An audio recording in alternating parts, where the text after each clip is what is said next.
بسم اللہ الرحمن الرحیم۔ السلام علیکم ورحمۃ اللہ وبرکاتہ۔ حکیم حافظ ذوالفقار احمد چوہان آپ سے مخاطب ہے۔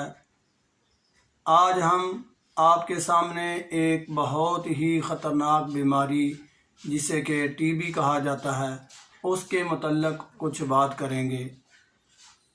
اللہ رب العزت کا ارشاد ہے، کلوا واشربوا ولا تسرفوا، کھاؤ پیو اور اسراف سے باز رہو۔ اللہ رب العزت کے اس ارشاد سے یہ محسوس ہوتا ہے کہ انسان کو اپنی ضرورت کے مطابق خوراک کا بہت زیادہ خیال رکھنا چاہیے۔ اگر ہم ضرورت کے مطابق خوراک استعمال نہیں کریں گے تو اس کا بھی بہت زیادہ صحت پر برا اثر پڑ جاتا ہے۔ ہمیں نہ غذا ضرورت سے زیادہ کھانی چاہیے، نہ ہی غذا ضرورت سے کم استعمال کرنا چاہیے۔ اگر ہم غذا ضرورت سے کم بھی استعمال کریں گے تو مختلف قسم کی بیماریاں جیسے ٹی بی ہے اس کا ہمیں سامنا کرنا پڑ سکتا ہے۔ تو میں عرض کر رہا ہوں کہ آج ہم ٹی بی کے بارے میں ہی آپ سے گفتگو کریں گے۔ ٹی بی کے متعلق پہلے تو یہ سمجھ لیں کہ زیادہ تر اس کا پھیپھڑوں سے تعلق ہوتا ہے، اور پھیپھڑوں میں انفیکشن ہونے کی وجہ سے بہت زیادہ ریشہ بلغم وغیرہ جو ہے وہ پھیپھڑوں میں جمع ہو جاتا ہے، اور بعض اوقات اس کا نکلنا بھی مشکل ہو جاتا ہے۔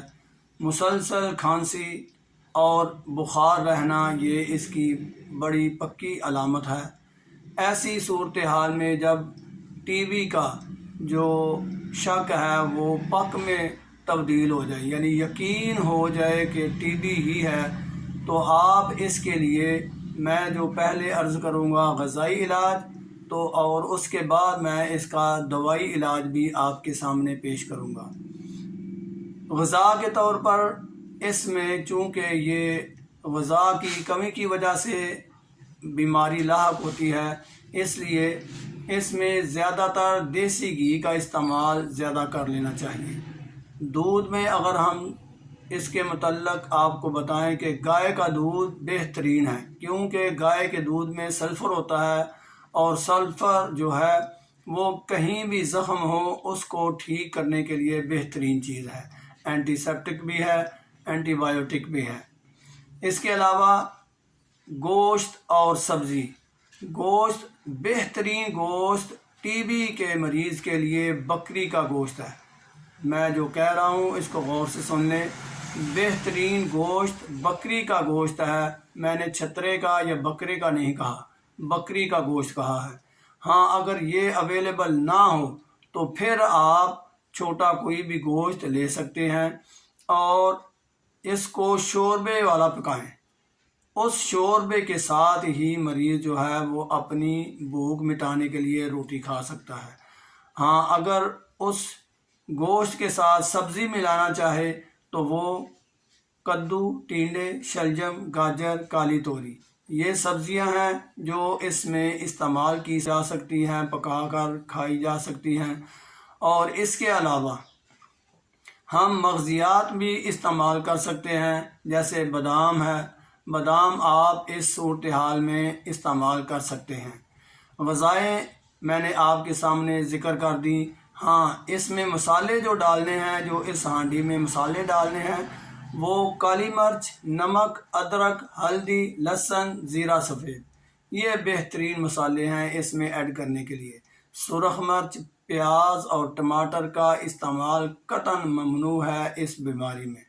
اس کے علاوہ بڑا گوشت یا باقی جو میں نے سبزیاں نہیں ذکر کی ان کا استعمال بھی اس میں بہتر نہیں ہے۔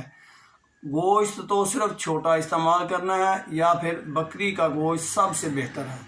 اگر ہم دوائی کا ذکر کریں تو دوائی میں بالکل سادہ سا نسخہ ہے، کوئی بھی بندہ اپنی جگہ پر بنا سکتا ہے۔